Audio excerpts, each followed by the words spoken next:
皆さんこんにちは。いつもご視聴ありがとうございます。台風過ぎました。風は全く大したことなかったですが、雨はそこそこ降ってくれました。でも海水温は変わってません。でもちょっとでもね、海が生き返っていてくれればいいですけど、あの状態が続くと本当に数年前の状態になってしまうと思います。でもあそこまでむごいと、さすがに多少は良くなってるんじゃないかなと、あくまで希望的観測ですが、良くなっていてほしいですね。では行ってみます。前回もですね、カマンクジって言われてるところ、あそこそう呼んでるんですけど、そこを抜けて網をつけて漁場に向かって行ったんですけど、15分でね、オカメちゃん胴張りました。今日も同じコースを漕ぎながら漁場に向かっていきたいと思います。前回1番目オカメちゃんで網が胴張ったところを漕いでます。通常ならコマからワイヤーこれぐらい出すんですけど、もう擦り切れよりもへこんでるぐらい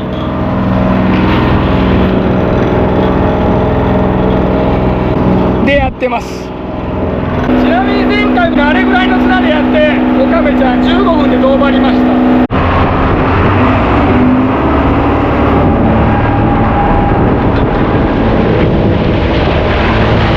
20分漕ぎました。胴張ってない。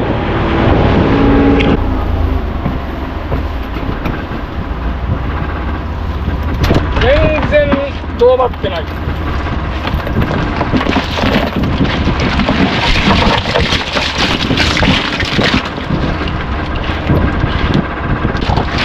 ただじゃこしかおらん。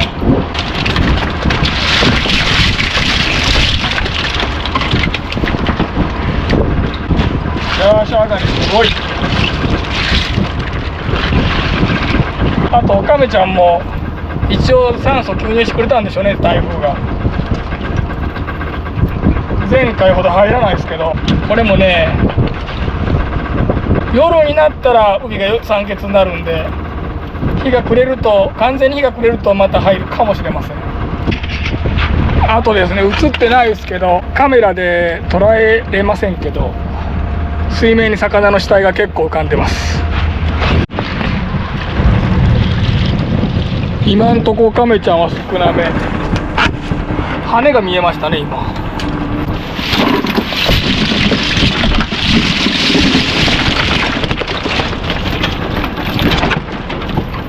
深いとこを通せば、ここに一応魚はチヌとか羽とかね、寄ってますね。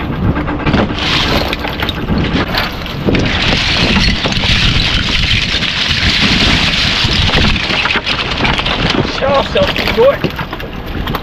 深いとこは大丈夫なことが分かったんで、でもちょっと浅いところの貝が心配なんでですね、心配してもどうにもなりませんけど、ほんとシャーシャーすごいな。ちょっと浅いところの貝の様子を見に行ってみます。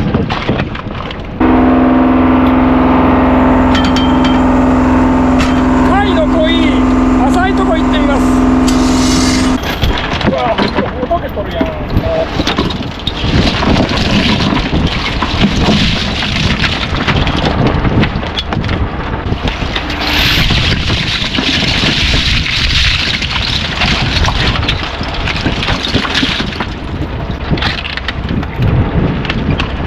なんとチヌがいる。浅いとこにも。ここは死んでるような感じはないですね。生きとるな。ちょっと砂加減がね難しいんで、砂加減失敗しちゃったんで大して貝入ってないですけど、もっとゴロゴロ入ればいいですけど、片袋ほどけとったし、ここの貝はどうやら無事そうですね。他のとこもちょっとうろうろしてみます。今3番やりましたけど、2日前より、前回の撮影時より砂をもうちょっと出してもいい感じですね。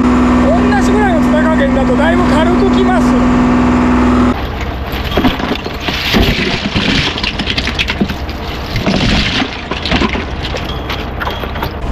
通常チヌがいないようなところにもいる。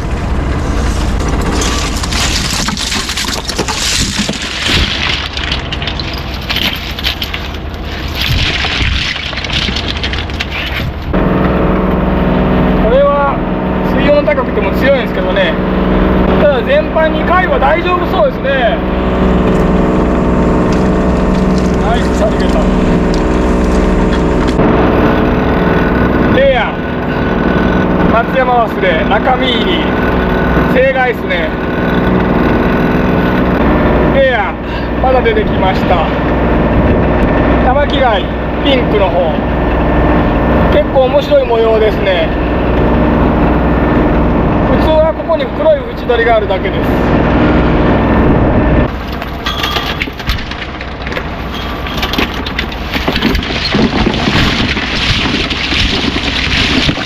おお、珍しい。久しぶりに見ましたね。ジャノメガザミ。まあ普通のマガレンに比べてあんまり美味しくないですね。台湾ガザミに似てます、味は。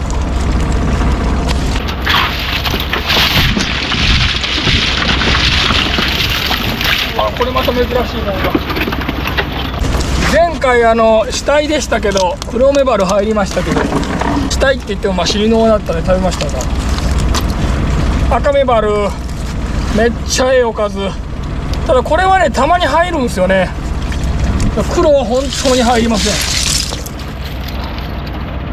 赤チンね、なんか石でもあったんでしょうかね、あんな入るって。もう海の様子は台風前と全然違いますね。とにかくもう一番違うのは綱加減が違う。もう通常の綱加減と同じぐらい出してます。台風前はですね15メーターのところを12メーターぐらいの綱でやってたんですけど、今日は15のところを、まあ15はちょっと無理ですけど14ぐらいでやってます。ここは1番目のとこじゃないですけど、前回オカメちゃんだらけだったとこです。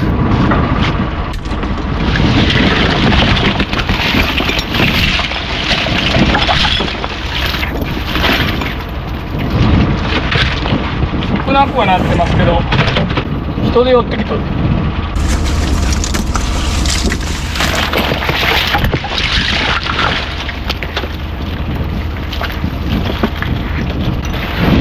こも様子は変わってますね。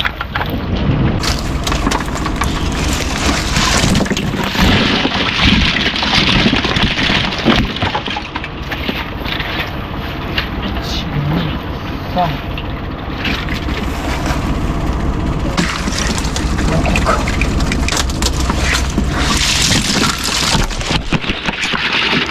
カメラが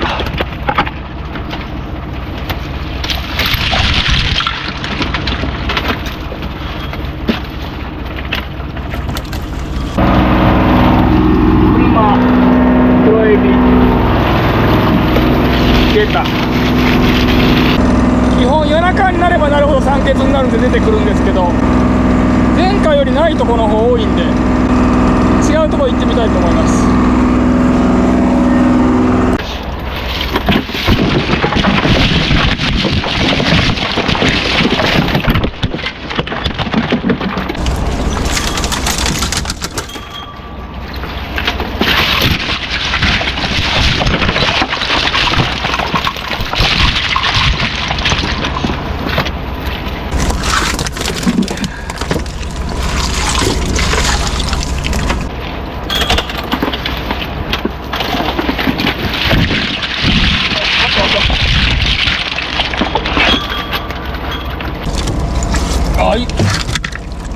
しかも生きてる。素晴らしい。2匹目。いくら入るとはいえ珍しいのは珍しいです。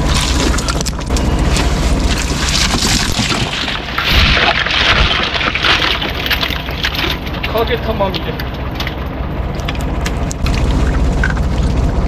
このサイズはめった見ませんね。すごいなこれは。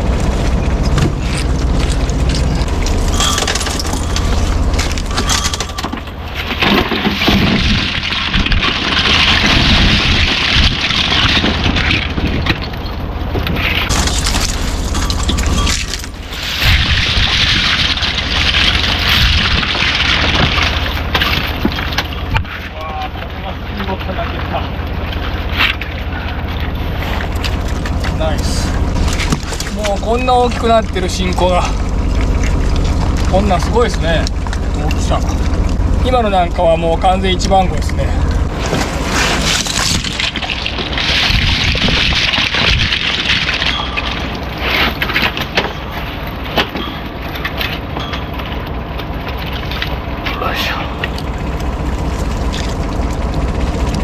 ぱ成長早い。ではですね、もう一箇所ねあるんですよね、貝がねいるとこが。ちょっとそっちの様子だけ見に行ってみたいと思います。ちなみに今もうチヌがいるところから離れてます。この貝の方へ向かってます。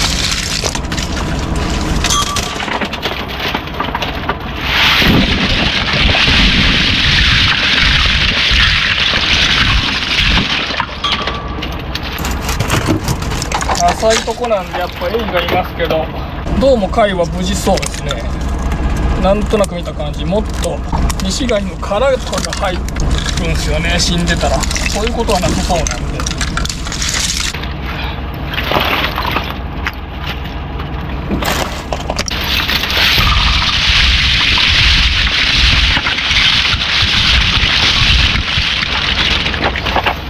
ここもねこんな貝殻なかったんですけどね、昔。あんまりやらんようになったらこんなことになっちゃうんですね。ここはですね、珍しい貝もたまにいるんですよね。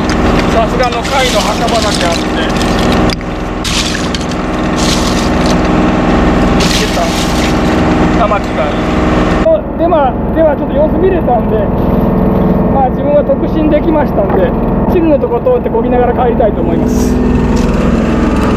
まずは車エビのとこを通りまして、よし。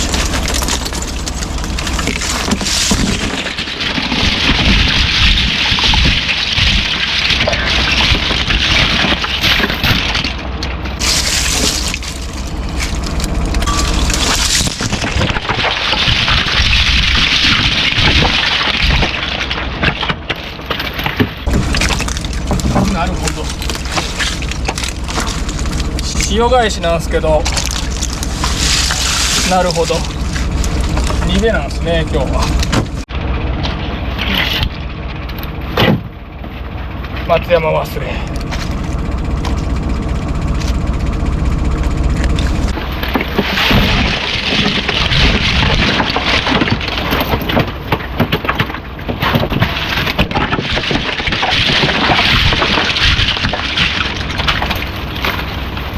まだチヌのところに到達してませんが、ここやろうた方がいいかもしれないぐらいですね。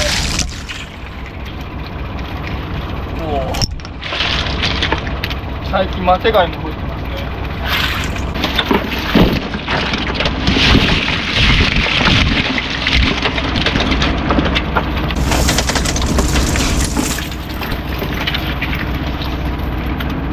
素晴らしい、最高のおかずが大鳥貝。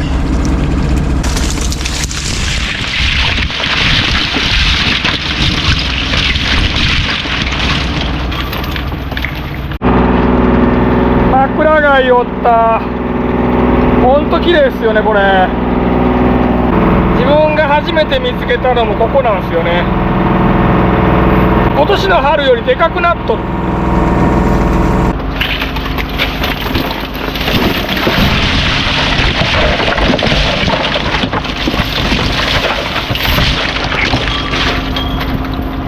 全然気づかなかった。いつ落ちてきたのか。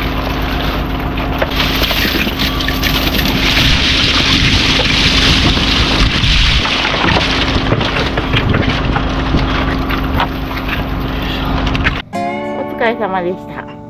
セーフ。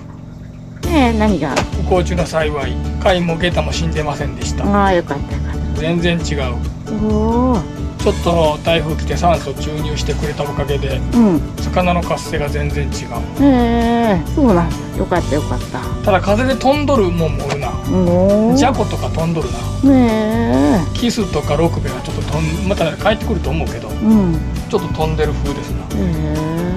西も死んでませんでした。数年前のようには。よかったよかった。よかったです。そもそも台風のおかげで放水量になっとるって、台風のおかげで助かったっていうのもおかしいけどな。でも酸欠はその台風の前からもうオカメちゃん出とるだけになっとる。なっとってじくじく強った感じじゃと思うんじゃけど、軽い台風でも来てくれてよかったです。黒メバルこの間おったやん。あれはもう降水温で多分死んだやつじゃったけど、食べれたけどね。今度は生きとるやつです。これにしたいと思います。皆さん今日もスーパーハードワーク大変お疲れ様でした。暑いですね本当に。夏バテしてませんか？